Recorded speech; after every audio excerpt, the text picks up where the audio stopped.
Bismillahirrahmanirrahim. Alhamdulillahirabbil alamin. Wassallallahu wa sallim ala nabiyyina Muhammad wa ala alihi wa ashabihi wa dzurriyyatihi wa ashabihi tabi'in as-shalihin. Amma ba'du, para jamaah sekalian yang saya hormati, pada kuliah subuh yang lalu saya sudah menjelaskan visi dan misi Rasulullah Sallallahu Alaihi Wasallam. Saya sudah menjelaskan apa itu visi, apa itu misi. Kemudian hari ini saya ingin membicarakan mengenai misi beliau. Ada 3, misi tauhid, misi akhlak, dan hukum. Sekarang saya ingin berbicara mengenai misi tauhid.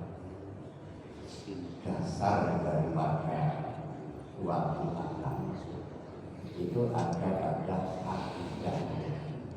Akidah itu adalah kepercayaan dasar.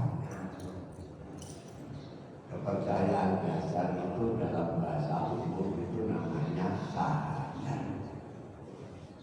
Nabi Muhammad Sallallahu Alaihi Wasallam diutus bersama dengan sahabatnya.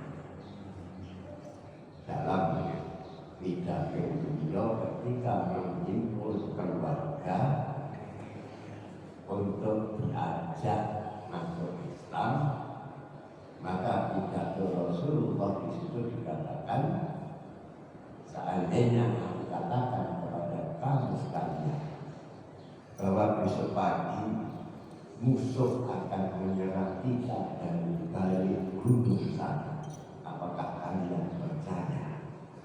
Semua mengatakan kami percaya, karena engkau al-amin, orang yang dapat dipercaya. Maka disitulah Rasulullah menyampaikan pokok ajaran Islamnya. Apa itu? Saya diutus oleh Allah untuk memberi peringatan kepada kalian semuanya akan siksa Allah yang pedih. Oleh karena itu berimanlah kepada Allah dan percayalah saya sebagai utusan Allah.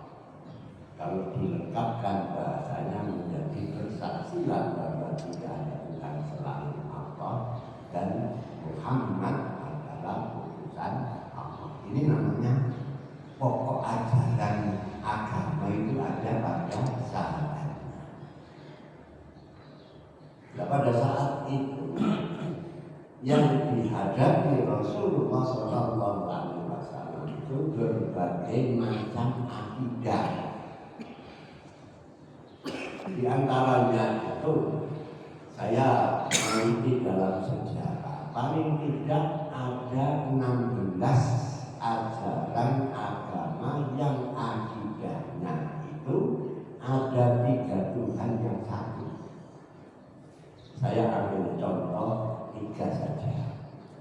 Pada waktu itu ada Trituhan.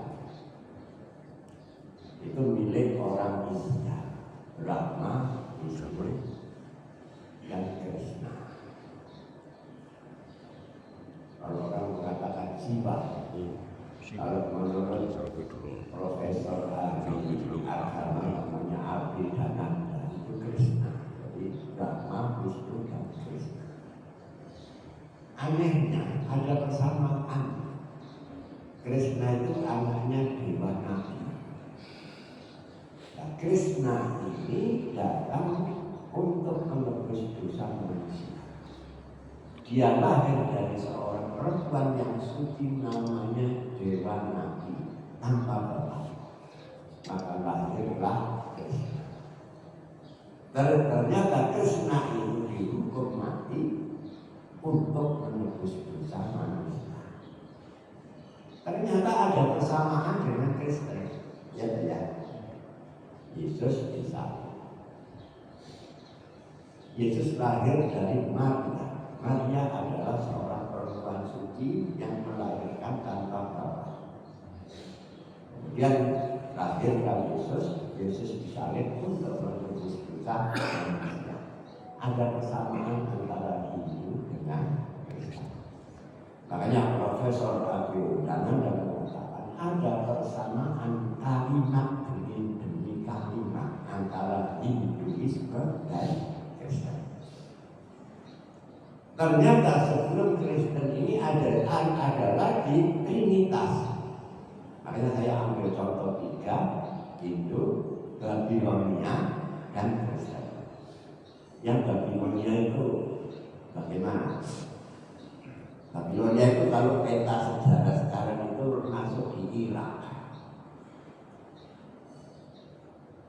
Teologi Babilonia mengakui adanya 3 Tuhan yang satu, yang esa, yaitu Ea, Anu, Hel. Ea itu Tuhan Bapa, Anu itu Tuhan Roh Suci. Memang namanya Anu dan saya tidak tahu. Ea, Anu, Hel. Ternyata Hel itu datangnya ke bumi ini untuk menebus dosa manusia. Nah, para jamaah sekalian yang saya hormati, itulah akidah dari agama-agama yang ada di dunia pada waktu itu. Trinitasnya ada 16 agama. Ini misi Rasulullah untuk meluruskannya. Hanya menyembah satu-satunya Tuhan, yaitu Allah. Nah, para jamaah sekalian yang saya hormati, awal yang mengajarkan tentang keesaan Allah itu bermula dari ajaran Nabi Ibrahim. Makanya Nabi Ibrahim itu disebut dengan Bapak Tauhid. Nabi Ibrahim pun melakukan pencarian sendiri. Maka di dalam surat Al-An'am, bagaimana Nabi Ibrahim menemukan Allah sebagai Tuhannya. Pertama, ini waktu kira-kira dalam tafsir Ibnu Katsir itu dikatakan waktu itu masih anak-anak. Ya, ambil tengahnya saja kira-kira yang remaja. Falamma janna alaihi lailu ra'al kaza qala hadza rabbi. Falamma afala qala la uhibbul afilin. Ketika Nabi Ibrahim melihat sebuah bintang yang terang. Bintang terang itu bintang apa? Kira-kira itu Venus itu kan. Oh, bintang keras itu.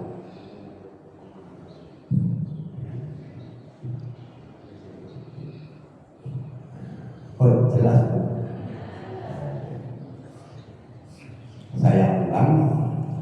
Falamma janna alaihi lailu ra'al kaza qala hadza rabbi. Falamma afala qala la uhibbul afilin. Ketika Ibrahim melihat ada bintang yang sangat terang, beliau katakan, ini Tuhan. Akan tetapi setelah bintang itu tenggelam, maka Nabi Ibrahim mengatakan, aku tidak suka dengan sesuatu yang tenggelam. Berikutnya beliau melihat bulan. Falamma ra'al qamara bazighatan qala hadza maaf. Falamma ra'al qamara bazighatan qala hadza rabbi. Falamma afala qala, apa itu? Mencari siapa yang apa ya? Falamma afala qala, artinya ketika Ibrahim melihat bulan yang bercahaya terang, beliau katakan, oh ini Tuhan. Akan tetapi ketika bulan itu tenggelam, Maka Nabi Ibrahim mengatakan, kalau engkau tidak memberi aku petunjuk, niscaya aku termasuk golongan orang-orang yang sesat. Pak Ilham yang inilah aku nana minal qaumid dhalin, gitu ya. Seandainya engkau tidak memberi aku hidayah, niscaya aku termasuk orang-orang yang sesat. Kalau saya bilang ada yang hafal ayat ini, saya dikoreksi ya. Kemudian tidak percaya bintang sebagai Tuhan, tidak percaya bulan itu sebagai Tuhan. Terakhir beliau melihat matahari. Falamma ra'a syamsa bazighatan qala hadza rabbi hadza akbar. Falamma afalat qala ya qaumi inni bari'un minal musyrikin ya. Inni wajjahtu wajhiya lillazi fatara samawati wal ardh. Terus wamaka minal musyrikin. Kalau dikoreksi itu ayatnya ada di dalam surat Al-An'am. Yang intinya ketika melihat matahari yang terang benderang, wah inilah Tuhan, karena dia besar. Maka ketika matahari terbenam, langsung beliau berkomentar, aku berlepas diri dari orang-orang musyrik, orang yang menganggap ada Tuhan lain selain Allah. Aku hadapkan wajahku hanya kepada satu-satunya Tuhan yang menciptakan semuanya, fatara samawati wal ardh hanifan, dengan lurus. Saya akan berserah diri kepada Allah. Nah itu kalau dicari sendiri ayatnya, mulai dari falamma janna alaihi lailu al-kababa qala hadza rabbi falamma afala qala lahu bil alam fitul afil falamma al-qamara bazighun qala hadza rabbi falamma afala qala, itu saya lupa. Apa? La illam yahdini rabbi ya la aku nanna minal qaumid dhalin. Nah itu ya. Seandainya engkau tidak memberi petunjuk kepadaku, niscaya aku termasuk golongan orang-orang yang sesat. Falamma ra'a syamsa bazighatan qala hadza rabbi hadza akbar falamma afalat qala ya qaumi inni bari'un minal musyrikin. Minal musyrikin. Kalau minal musyrikin. Oh, inni bari'un mimma tusyrikun. Aku berlepas diri dari apa-apa yang engkau melakukan kesyirikan. Syirik itu menyembah selain Allah. Nah itulah pencarian Ibrahim. Akhirnya beliau benar-benar yakin bahwa Allah itu satu-satunya Tuhan yang mencipta. Maka dalam pendapat para ilmu ahli kalam di dalam Islam mengatakan bahwa Ibrahim itu bapak tauhid. Rasulullah SAW mengembalikan manusia dari penyembahan-penyembahan yang salah itu kepada penyembahan yang sebenar-benarnya, yaitu hanya kepada Allah. Maka banyak Al-Quran memberikan argumen tentang keesaan Allah ini. Di antaranya yang pernah saya sampaikan di sini, ketika manusia menganggap Maryam dan Isa itu sebagai Tuhan, argumen yang dikemukakan oleh Al-Quran itu ternyata sederhana. Karena yakulani to'am,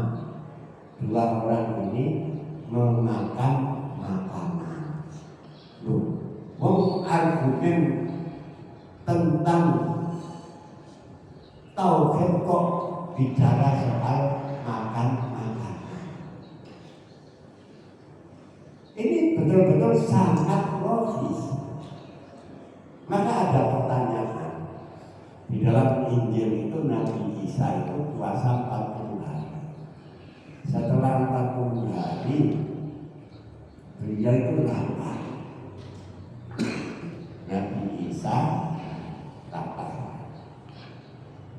Nabi Isa itu kan statusnya itu oleh mereka dikatakan Tuhan. Lantas kalau ini dikaitkan kepada Tuhan apa jadinya? Tuhan lapar. Gobil pantas dan lapar. Ini logika-logika yang luar biasa, sederhana tapi betul-betul luar biasa. Nah, kalau masuk makan itu sesuatu yang luar biasanya itu apa? Makanan itu selalu mempunyai dampak kepada orang yang makan. Lain kepedesan besok, saya diare. Besok Gustiala yang rumah sakit diare diinfus, gitu ya. Nah, seperti itu yang diajarkan oleh Al-Quran untuk membuktikan bahwa yang benar itu Tuhan hanya satu. Para penyembah berhala. Jadi yang dihadapi oleh Rasulullah itu pertama penyembah berhala, yang kedua kaum musyrikin. Kaum musyrikin itu adalah mereka yang menyembah selain Allah. Berhala itu juga kategori musyrik ya. Cuma ada perbedaannya. Kalau berhala itu bentuk visualnya itu batu atau pohon atau yang lain. Tapi kalau yang lainnya, musyrik yang lainnya itu yang disembah itu manusia yang dianggap sebagai Tuhan. Nah, suatu ketika ada berhala dikencili sama tupai. Berhala itu menang saja, tidak berbuat apa-apa. Kan tinggal menunjukkan saja coba itu dikencili sama tupai, tapi tidak bisa membersihkan kotoran yang ada pada dirinya. Pantaskah kalau itu disembah?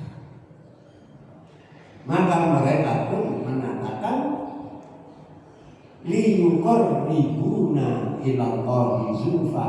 Saya sebenarnya menjadikan berhala-berhala ini hanya sebagai perantara saja untuk mendekatkan kami kepada Allah, kepada Tuhan. Nah, karena berhala itu sebagai perantara kepada Tuhan, lantas pertanyaannya, Tuhannya terus berapa? Ternyata Tuhan mereka itu banyak.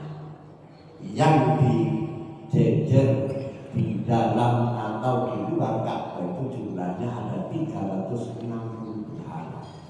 Jadi kalau sehari nggak satu, setahun baru kebut. Itu berhala yang ada di sekitar Ka'bah. Makanya Rasulullah tidak mau menghadap Ka'bah itu, masalahnya itu jangan sampai terkesan bahwa umat Islam ini bersujud kepada berhala. Maka dialihkan ke Masjidil Aqsa. Jadi kiblat pertama adalah Masjidil Aqsa.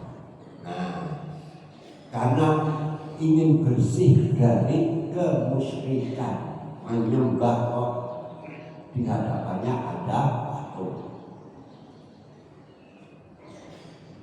Kemudian kami sebagai perantara untuk dekat kepada Allah. Terus berapa banyaknya? 360. Yang terkuasa, yang paling kuasa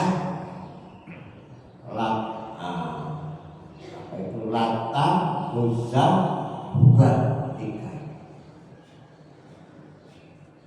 Maka disitulah Rasulullah SAW bersabda, Muhammad, dalam hidup ini kan urusannya luar biasa banyaknya. Kalau Tuhan itu cuma satu, enggak mestinya banyak. Ada yang ngurusi kredit, ada yang ngurusi politik, ada ngurusi macam-macam. Sehingga tugas atau semua aspek dalam kehidupan itu ada yang kan sebenarnya agak logis ya.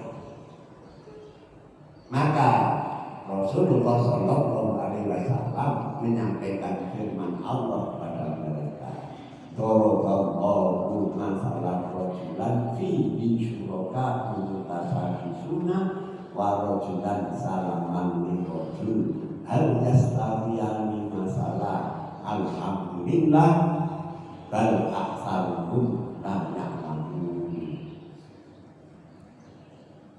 Seseorang punya majikan hanya satu.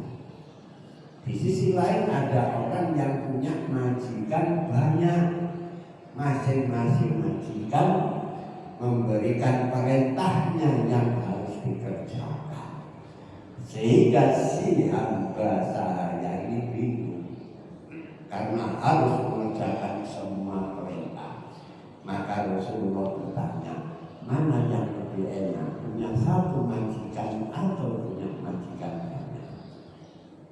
Mereka mengatakan, tentu saja kami senang dengan satu majikan. Demikian juga dengan Allah Subhanahu wa Ta'ala.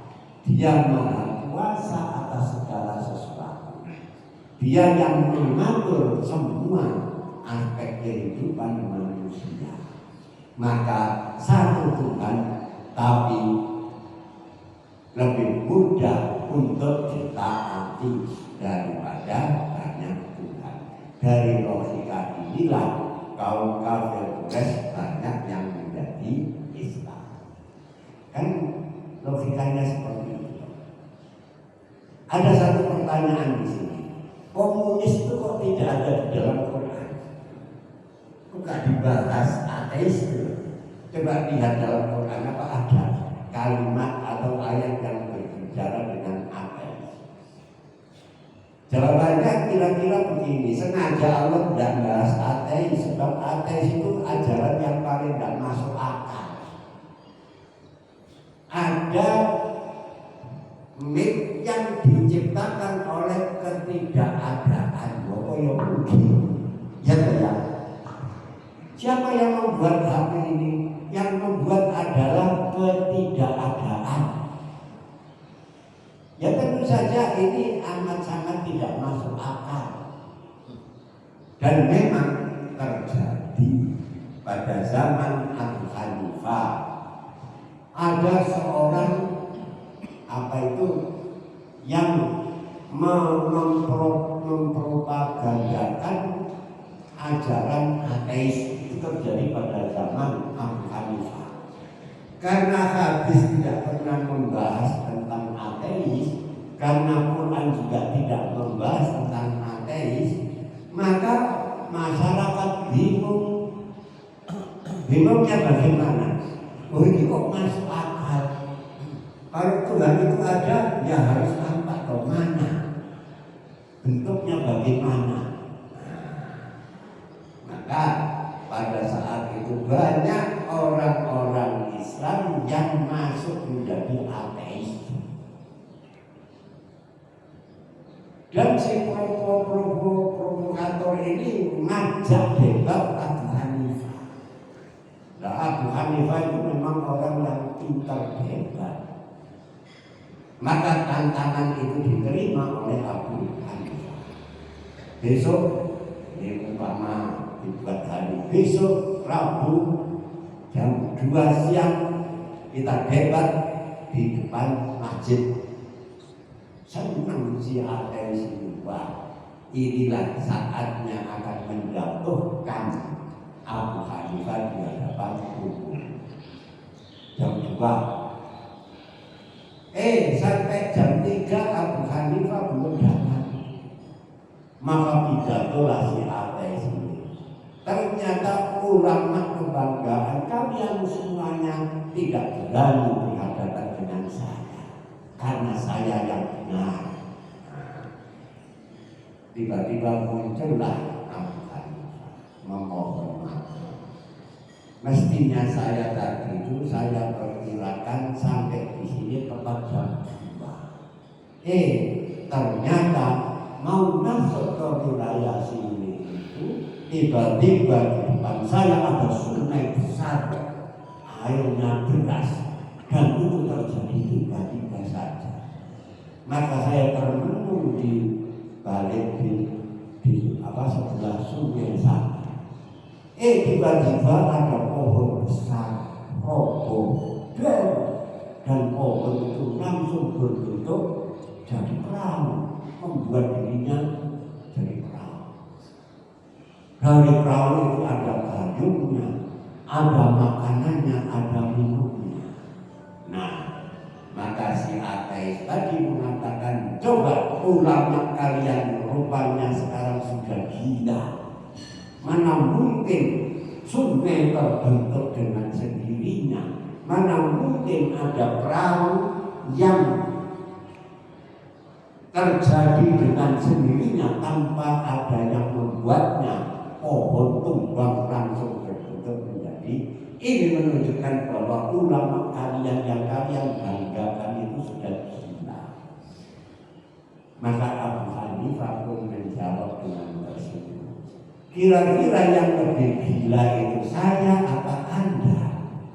Anda mengatakan alam semesta yang begitu dahsyatnya, begitu luar biasanya ini terjadi dari ketiadaan. Mana mungkin? Akhirnya si ateis itu pun tidak bisa berargumen lagi. Ya. Alam semesta dibuat oleh ketiadaan. Kok mungkin ya? Logika kan tidak masuk. Oleh karena itu Quran itu menganggap itu ide yang jelas, nggak perlu dibicarakan karena namun oleh tidak rasionalnya. Karena manusia identik melihat sesuatu harus dibuktikan dengan kenyataan visual. Nah sekarang ini mulai marah lagi apa yang disebut ateis. Sudah, ke Indonesia itu yang sekarang jadi ateis itu banyak. Di Arab itu ateisnya itu sudah berapa puluhan ribu. Kenapa? Karena jenuh dengan ajaran agamanya di sana. Ajaran agama di Arab Saudi itu beda dengan di sini. Di sana itu sedikit-sedikit kafir, jarak kubur musyrik, pungut kafir, bid'ah, macam-macam. Pokoknya banyak benar. Seakan-akan ulama sana itu panitia kiamat dan panitia surga dan neraka. Kan gampang sekali, rokok, kafir, kayak Gusti Allah. Sehingga masyarakat sana jenuh milih jadi ateis saja, atau kalau tidak jadi ateis jadi agnostik ya. Agnostik itu begini. Ini yang definisi hukum saja. Tuhan saya membuat arloji. Saya kasih baterai hidup, setelah hidup ya saya lempar terserah, kalau sudah mati ya wis. Seperti itu. Allah menciptakan langit bumi semua isinya, baru diciptakan bulan terserah. Cak enteke baterai ini seperti itulah. Ini agnostik. Dan pengikutnya banyak sekali sekarang. Nah, para jamaah sekalian yang saya hormati, kalau kita kembalikan kepada Quran gimana? Allah menciptakan manusia, menciptakan kematian, kehidupan, dia berulang. Allah menguji kami sekalian. Ayyuhum ahsanu amala. Siapa di antara kamu sekalian yang lebih baik amal perbuatannya? Berarti Allah menciptakan kita ini disuruh kompetisi untuk menjadi siapa yang terbaik di antara kita. Disitulah semua manusia punya keluhan yang sama, yang miskin, yang kaya, yang pandai, yang bodoh, untuk mencapai yang terbaik itu memiliki peluang yang sama. Nah, para jamaah sekalian yang saya hormati, jadi yang dihadapi oleh Rasulullah itu seperti itu. Dan ternyata kalimat la ilaha illallah ini adalah kalimat yang tidak terbantahkan sepanjang masa. Saya pernah berdebat dengan pendeta itu, cuma saya subuh itu 2 rakaat saja. Coba tolong ini dibantah. Kalau saya bisa menyalahkan, saya akan pindah agama saat ini juga.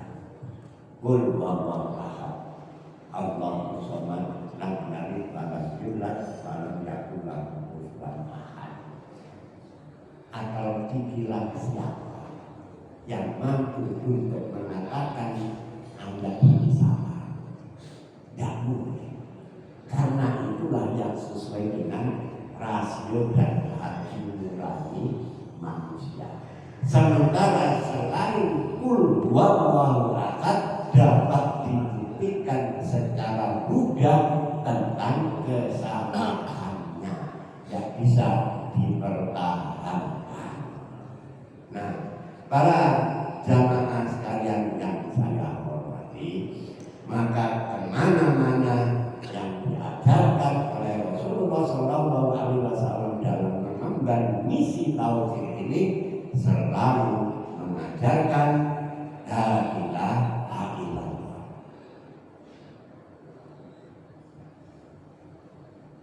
Karena tidak bisa dibantah lagi, maka penduduk Mekah, kaum kafir Quraisy bicara pada Rasulullah, Muhammad, saya sudah percaya Tuhan itu satu, tapi manusia tetap ingin yang visual. Kalau begitu dibuat dari bahan apa? Apakah emas, apakah dari perak, atau bahan-bahan yang mahal lainnya? Maka Rasulullah menyampaikan firman Allah, Qul huwallahu ahad, Allahu samad, dan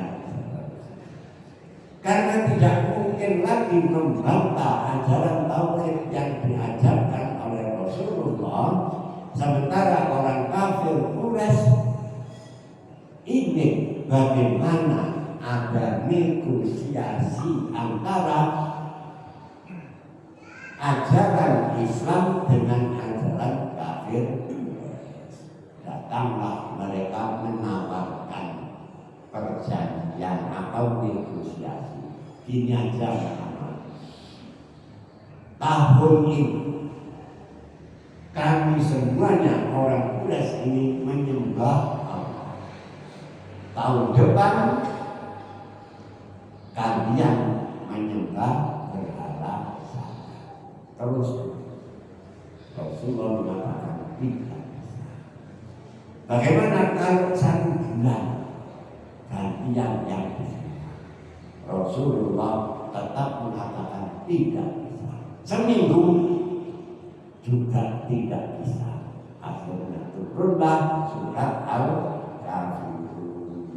Qul ya ayyuhal kafirun la a'budu ma ta'budun wa la antum 'abiduna ma a'bud wa la ana 'abidu ma 'abadtum wa la antum 'abiduna ma a'bud lakum dinukum waliyadin. Jadi yang agamamu ya agama, saya pun akan melaksanakan agama. Intinya surat Al-Kafirun itu disebut. Apa itu istilahnya itu? Agreement in disagreement. Setuju di dalam perbedaan. Ini yang disebut dengan toleransi kerukunan. Silakan kamu menyembah berhalamu dan saya tetap akan menyembah Tuhan. Nah, para jamaah sekalian yang saya hormati, lah kok di akhir kerasulan Nabi Muhammad Shallallahu Alaihi Wasallam berhala-berhala itu kok disingkirkan dari Ka'bah? Apakah itu tidak berarti bahwa Muhammad itu intoleransi? Tentu saja tidak, sebab Ka'bah itu dibangun oleh Bapak Tauhid. Kembali ke ayat yang tadi, yaitu Nabi Ibrahim harus kembali kepada asalnya, yaitu Ka'bah bersih dari segala sesembahan selain Allah Subhanahu wa Ta'ala. Nah, bagaimana kisahnya pembersihan Ka'bah dari berhala? Itu terjadi pada hari pembukaan kota Mekah. Rasulullah dari Madinah membawa tentara 10.000 orang. Tujuannya untuk merebut Ka'bah. Loh kok direbut? Itu memang warisan dari Nabi Ibrahim, bukan apa itu istilahnya merampas punya orang Quraisy. Milik Nabi Ibrahim disalahgunakan oleh orang Quraisy, dibuat menyembah berhala. Berhalanya dipasang di sekitar Ka'bah. Nun sewu ya. Nabi Ibrahim itu sejak dulu sudah mengajarkan tawaf. Tawafnya Nabi Ibrahim ya sama dengan tawafnya Nabi Muhammad SAW. Dirubah oleh kaum kafir Quraisy, tawaf itu telanjang. Maka Rasulullah merebut kembali, ingin mengembalikan Ka'bah pada fungsi yang semula. Nah, maka datang dengan 10.000 tentara, ternyata penduduk Mekah menyerah tanpa syarat, sehingga tanpa ada pertumpahan darah, Ka'bah kembali ke pangkuan umat Islam. Maka di saat itulah Rasulullah SAW meminta kunci Ka'bah. Yang memegang kunci Ka'bah itu turun-menurun dari keluarga Utsman bin Tolha. Waktu itu Utsman bin Tolha belum Islam. Tentu saja Utsman bin Tolha keberatan karena dia memegang kunci Ka'bah itu turun-menurun berdasarkan amanah. Rasulullah mengatakan, aku tidak meminta, aku cuma minjem. Maka diberikan kunci Ka'bah itu kepada Rasulullah. Ternyata Rasulullah masuk Ka'bah itu tujuannya membersihkan berhala-berhala yang disimpan di dalam Ka'bah. Di samping kiri kanan Ka'bah dibersihkan. Nah, setelah itulah Utsman bin Affan dan Ali bin Abi Thalib membisiki Rasulullah, ya Rasulullah, sebaiknya kunci ini kita sendiri yang memegang, bukankah kita menjadi pemenang? Rasulullah marah. Beliau naik kembali ke pintu Ka'bah dan di situ beliau pidato membacakan firman Allah. Apa itu? Inna Allaha ya'murukum bil adli wal ihsan. Inna Allaha ya'murukum an tu'addul amanati ila ahliha wa idza hakamtum bainan nasi an tahkumu bil adl. Inna Allaha ni'ma ya'idukum bi inna Allaha kana sami'an basira. Sesungguhnya Allah memerintahkan kepada kamu sekalian untuk memegang teguh amanah. Apabila kalian berhukum, hendaklah berhukum dengan yang adil. Sungguh Allah memberi sebaik-baik pelajaran kepada kamu sekalian, dan sesungguhnya Allah Maha mendengar lagi Maha melihat.